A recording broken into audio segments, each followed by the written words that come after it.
Well, good evening, good evening, good evening once again to Dr. Professor Green, my classmates, Beulah Heights University, and all who will view this final presentation, this 30-minute presentation, and on an issue, a national issue that is near and dear to my heart. Once again, this is Minister Reverend Associate Pastor Stephen Bailey here in Columbus, Georgia, at the St. James Missionary Baptist Church, and God bless you all and thank you for your time. And I just want to remind everyone that don't know, I am not only just retired military, I am retired law enforcement. I am a retired correction officer with 3.5 years of experience working at the state prison and another right at 9 years working at the county prison. And my dad is a retired captain from the state prison, and I have a lot of insight and experience in working in the system. And that's what my national critical national issue is about: the prison system, the entire prison system. And I have some, to be honest with you, some jaw dropping information that's going to kind of really, if you really think about it and add up, it's going to send you into a whirlwind. It's going to hopefully not have you losing sleep at night, but I just want to give you all so much to think about and knowledge to pass on to whoever sees this video, um, at the college, professors, dean of students, teachers, all you all. And let me just start with my information about, I'll just call this, in my heart and soul and in my spirit, I feel like this country needs an entire overhaul of the prison system. When I say that, I took some valuable notes, and I'm reading from some studies and from some notes. Let me just begin by saying this. Hundreds of thousands of American citizens are in jails around the country, sitting in jails, waiting to go to prison, sitting in jails, waiting to go to trial to go to prison, waiting to come out of jail, or already in prison, and they wait for what's called a slot to go to a county camp or work camp to be on a work detail, or go to a state prison or a federal prison, depending on the crime and the nature of the crime and its assets. And just think about that for a minute. That is so sad right now. Think about what I just said. And just in Georgia, where I am right now, there are over 61,000 men and women incarcerated and in prison. Now, as far as the country goes, there are hundreds and hundreds of thousands in every city, county, state, federal, local prison that are incarcerated right now. The numbers are ridiculous and it's getting worse. So let me give you some more insight on what's going on and where we're at, where we're going, and where we're going. These hundreds of thousands of young men and women have had to be, they have to be fed 3 meals a day. Think about the amount of money coming out of taxes, out of me and your pocket, and from the state and taxpayers. They have to feed them these meals every day. And they don't just eat no anything. I worked in all these prison systems. They eat nice in there. And to be honest, the state prisons, they got televisions inside the dormitories. They got a basketball gym on the yard. They got a medical facility where they go to get medical, vision. They get these meals. They get to go see the nurse for 3 hours a week. They get to go to what's called a law library to use the computer to look up their case and look up their trial and their case and their pending transactions with their lawyers. It is not Shawshank Redemption. This thing is entirely different. Amen. Let me continue on. So not only these hundreds of thousands of young men and women have to eat 3 meals a day, they have to be kept in hopefully sanitary conditions, mopping and cleaning, and kept from hurting each other, which is a lot of violence goes on in the jails and the prisons, hurting each other. And to be honest, from catching different diseases. And honestly, widespread homosexuality that's inside the jails and the prisons, gang recruiting, gang violence, even drugs and cell phones and escape devices that's actually inside these prisons. That's a fact. That's what I know. Because they have ways inside these prisons and these jails, to be honest, sometimes they have prison guards, jail guards. They have family members come to see them on visitation on the weekends. At night, they throw items over the fence, for these prisoners and inmates to get sometimes guns, sometimes drugs, matches, phones, whatever the case may be. They have all kinds of ways, and it's our job as correction officers and law enforcement officials to keep this stuff from going on, but it goes on nevertheless, whatever the case may be. It's still a sad situation, and it's a dangerous situation because a cell phone is an escape device. Not only that, it can get people hurt. A cell phone, if an inmate or prisoners get their hands on a cell phone, they can call some of their friends or family members from all over the state, all over the country to come down to the jail or prison, give them the address or whatever, and get that officer or officers or the warden or the deputy warden, get them hurt outside in the parking lot when they get off work because they got a phone and they was able to call their family members and tell them where we at. So it puts our lives and our livelihoods in jeopardy. Just something, food for thought, something to think about. Let all this stuff register and sink in. Amen. Let me continue to move on. But here's what most people really, really, really don't know. But I'm finna do a lot of teaching and informing today. Does everyone even realize that prisons are a big business? Let me say that again. Big business for the economy. Not just here in Georgia, all over this country. Michael Jordan and several billionaires in this country owns several prisons. Let me explain to you what I mean by great for the economy. These prisons, whoever makes the design to put them up and to put them in certain areas, they have scouts and directors go around all over Georgia, all over these states, all over the United States of America. They find this rural spot, trees and woods and open land, nothing out there, and purchase the land from the state. So you purchase the land from the state, then you go take 14 to 20 or 30 acres and build a prison out there. So once you build that prison, it's going to house probably 800 to 1,200 to 1,400 prisoners and inmates. Once you build this prison, that's 300 to 400, maybe even more jobs for correction officers, medical staff, prison staff, wardens, deputy wardens, you name it. Those are jobs. So once you build these prisons and all these 400 or 500 jobs pop up, then these correction officers and family members move to that area. Now you got to have a Walmart in that area, gas stations, hotels, restaurants, all kinds of dollar stores and business, because that prison had just made that little rural area big business with all these jobs, and people have somewhere to live and to eat and to shop. So you building up the economy by just putting another prison there that's going to house our children, grandchildren, brothers and sisters, neighbors, family members, whatever the case may be. It's sad to think about, but it's the gospel truth. Its prison system is big business. Let me continue on with my notes. And I just said about all the stores and restaurants and how it opens the economy.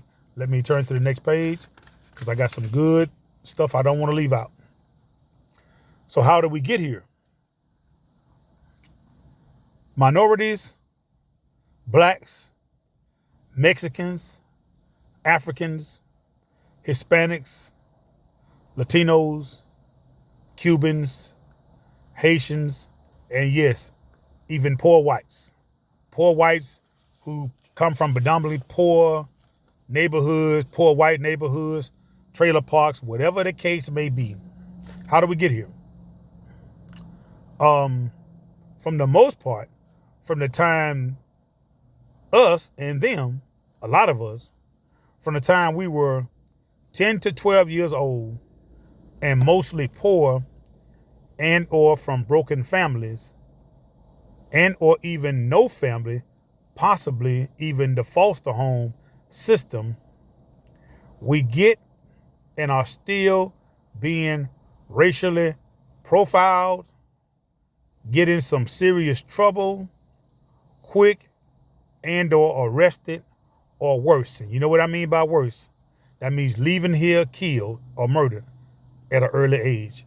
Do I even need to stop and pause in the last 15 years of the countless numbers of innocent black men and women, young black men and women, young minorities, not just black minorities, have been killed by each other, murdered by the police and law enforcement, murdered by their spouse, killed in car accidents. The list goes on and on and on. Need I even say more? But we're specifically talking about the prison system here.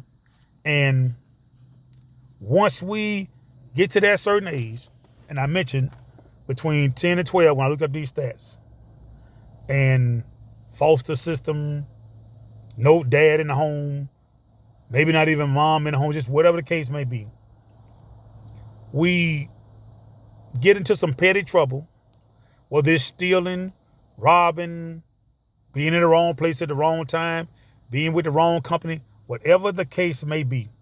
So we get that little juvenile record, that arrest record, that sticks with us.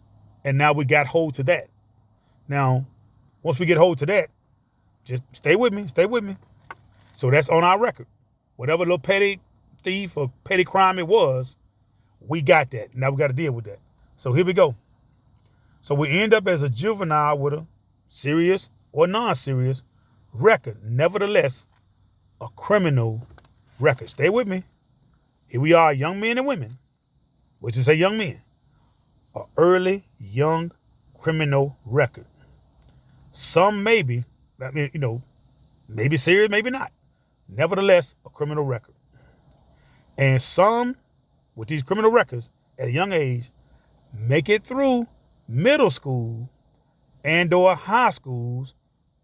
Some not, without being arrested. Some get arrested second and a third times. Many during that middle school or high school time end up joining a gang, trying out or using drugs. Some end up with one or two babies, making children, before they even graduate, making them desperate for money. Now, let me just back up with that right there because it's just so much in here. I'm trying to get all this in on my time period. Gangs is one of the worst things going on in this country. I mean, there are hundreds of them all around this country. In the prison system, in mainstream society, just everywhere. And gangs do everything. They rape, steal, kill, drugs, guns, violence, weapons, you name it, they can claim it. Any kind of wrongdoing. So, and they're recruiting. And they're getting younger and younger. So, kind of digest all these things I'm giving to you and put them in a pot and just kind of let it marinate and see where I'm going with all this, because this is like almost a fishing farm system headed to prison. Okay? So right there, some start in the middle school and high school, graduate or not, start selling drugs, getting involved with guns, sex, and violence with the women, with the money and the gold and the cars. And once again, right there, this illicit sex, gold, jewelry, money, nice cars, SUVs, condo apartments, houses, bling, whatever you want to call it, leads to early arrest. The law enforcement officials, the police, the sheriff, detective, everybody's watching them. They're not working to earn it. They're getting it from somewhere. Guess what? Drugs. Okay, right there where we at. So let all that sink in. Don't let none of that go anywhere. And many of these young men and women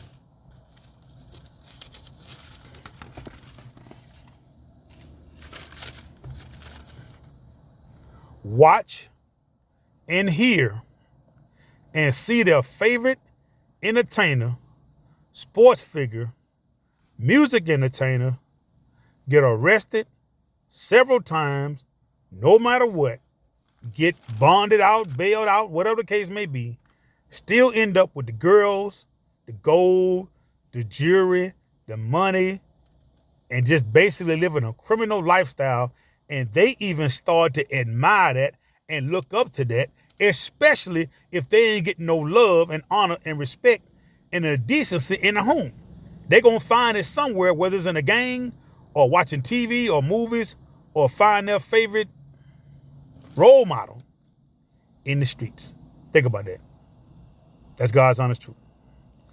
And this leads to a lifestyle that will end up putting them in jail, prison, or dead in somebody's graveyard. Say amen to that, everybody.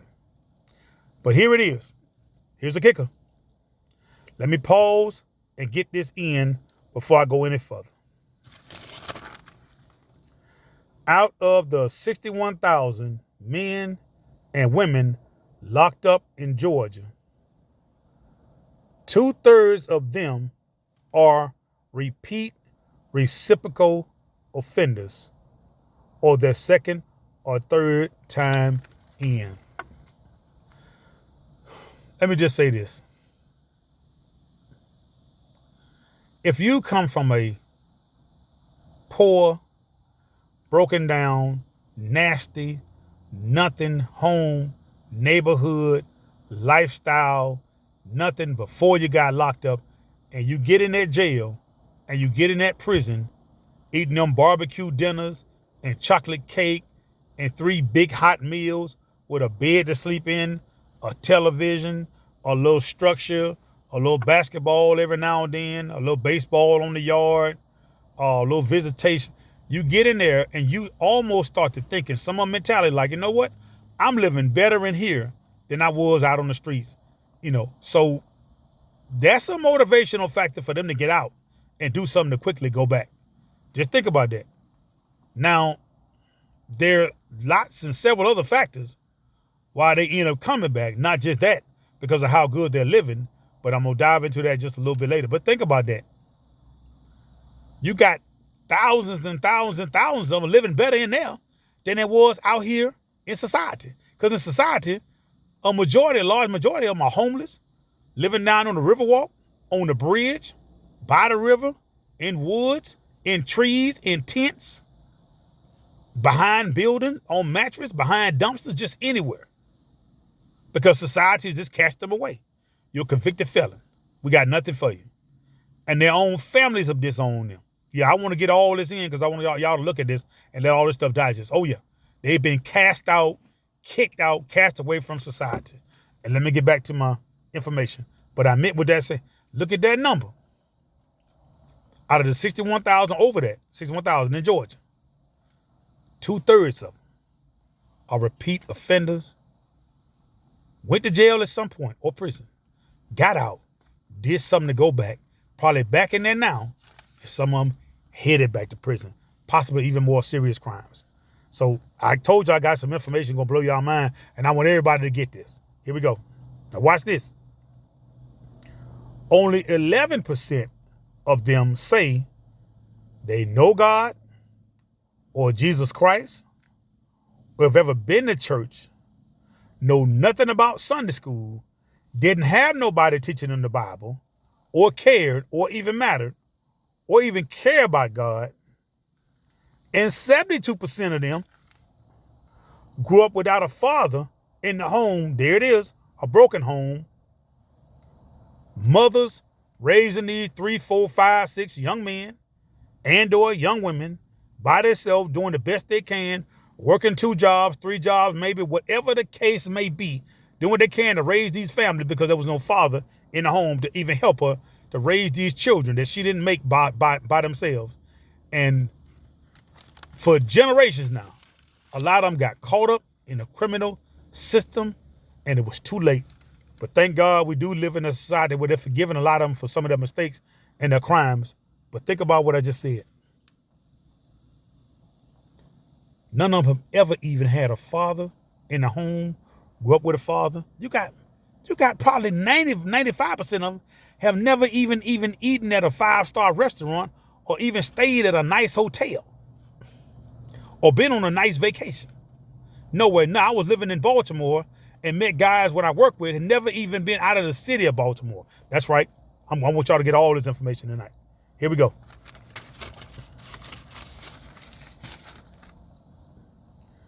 So in this prison farm system, or some would say is a modern day slavery, is it starting to sink in? Do you see this process of where we at right now? Why would the state of Georgia have 91 prisons and 86 colleges, schools, or vocational schools, or institution of higher learning that's above high school? That means, Lord have mercy,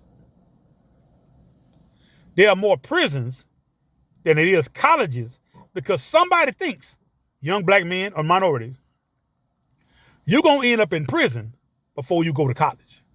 I need to say that again. And the stats back that up. And that's horrible. And that's sad. And I wish it wasn't so. But it's true. Oh, yes, I'm putting it out here. I want y'all to know all this information. Here we go. I'm not done. 5 out of 8 of every man in Georgia between the ages of 18 and 40 are on what we call law enforcement paper. Here we go. Listen closely. These men, 5 out of 8 between the ages of 18 and 40, they are either right now as we speak, headed to jail, in jail, coming out of jail or prison, and or at some point was locked up once or twice.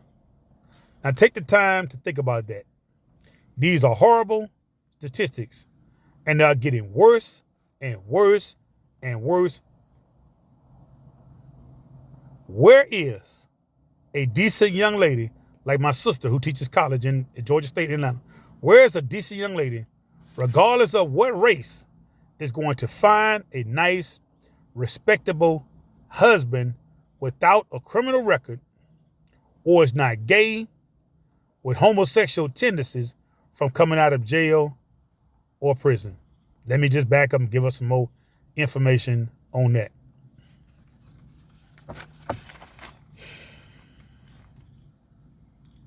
All of these men that I just named, this large percent of men right now, we're talking about Georgia because I live in Georgia, that's on paper with these records. A lot of them are giving up hope because some feel they'll never be able to get a good job. And they know a lot of people are not hiring felons, even though the Georgia State prison system has what's called the halfway house, where we put them on jobs and we got contract with these jobs, but some of them jobs paying what? $8, $9, $10, $11 an hour. Nothing. You can't support and take care and raise no family on that little bit of money. I want you to get everything. I don't want to leave nothing out. So here we go. Think about all. I really didn't even go into a long, drawn-out discussion of the gay homosexual lifestyle in these jails and prisons, because it's a lot. It's a whole lot going on in there and even in society. And once again, where's the young lady gonna get a husband that's not gay? We ain't gonna get back in just the prison system. It's just a lot going against young women, period, regardless of what race. Here we go. I got some more stuff I want to get in there. Get in here. Don't forget, people, most of the country, once again, is not quick to hire convicted felons. So these ex-felons, these ex-gang members, let's do this. What are they going to eat? Where are they going to eat and live? Where are they going to have a place of residence, an apartment, somewhere to sleep at night, decent to even get up to go to work for somebody, to lay their head? They ain't got no good credit because they're a felon. They living on the streets. They back around drugs and violence and gangs and gang activity and money and drug. It's horrible. It's horrible to even think. It's horrible to think about. Just let all that sink in. Why I told you from the beginning, this is a reciprocal prison system that's getting worse and worse. And it's a pipeline almost to prison. That's why they got more prisons than colleges. It's not an accident. These stats people, take it seriously. It's horrific, but we proving them right. Let me get some more information in. Okay, I ain't gonna say another word. I got to get this in quick. Men and women of God, professors, deans, pastors, evangelists, ministers, preachers like myself, associate pastors like myself, men of God, women of God, missionary leaders, auxiliary leaders, usher board leaders, librarians, school teachers, the church, the living body of Christ, the church. We've got to get involved right now to help, to get up, to do something, feed somebody, help somebody find a place, help somebody find a job, help get somebody off these streets. We're going to probably, my church, even go back to the prison visitation system, where we go have church once a month in all the different county and the state prison. We do devotion, we sing, we read the Bible, have the prison ministries, have Bible study up there, because there's so many up there and don't even have parents or anyone coming to see them, coming to visit. But the church got to get up and get involved right now. God is still in charge. We got generations after generation of people that's going to waste and that's being thrown to the side like they don't even matter, and it's coming to fruition, and somewhere it's got to stop. We got to get involved. Everybody got to get involved, because you can't keep cutting the news on, shaking your head. This is sad. This shooting every day, shooting, killing, murder, robbery, rape, drug violence, gang violence, guns. Something got to be done about it. Let me get this in. Because if not, this nation, this country, this world is on the verge of what we call apostasy. A nation of young people, or several generations of young men and women that don't know God, don't care to know God, don't want to know God, don't care about the church, going to church, and it doesn't even mean nothing for them to even go to Sunday school or church or Bible study or any of these things have to do with the church or God.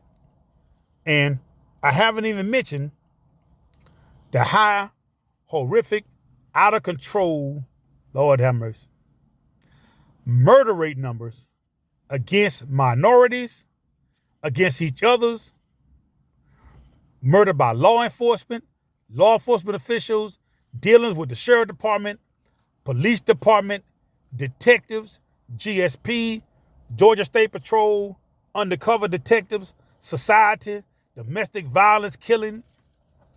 The graveyards are filling up with these young men and women, and we got to do something about it. The colleges, we got to get involved. And there's lots and lots of ways to get involved. We've got to show these young men and women some love, some honor, and respect. Stop looking at them like they're aliens from outer space. Stop feeling like they lost. There's no hope. There's no help. Anytime I told you all about the fact that there's more prisons than colleges, we basically got to let the world know we're not going to have it. We're not going to tolerate it. We're not going to stop. We're going to do any and everything we can to stop these numbers, to get these horrific numbers back out of control. Because when you go to bed tonight, when you finish looking at this and hearing everything I got to say and kind of sharing this with whoever you got to share it with, think about it. Everything I said, it's almost a underground railroad farm system for young men and women, not just blacks and whites and minorities. They feel like you most likely going to end up in jail or in prison or dead, and that's got to stop. That's got to stop. And we got to get involved for it to stop.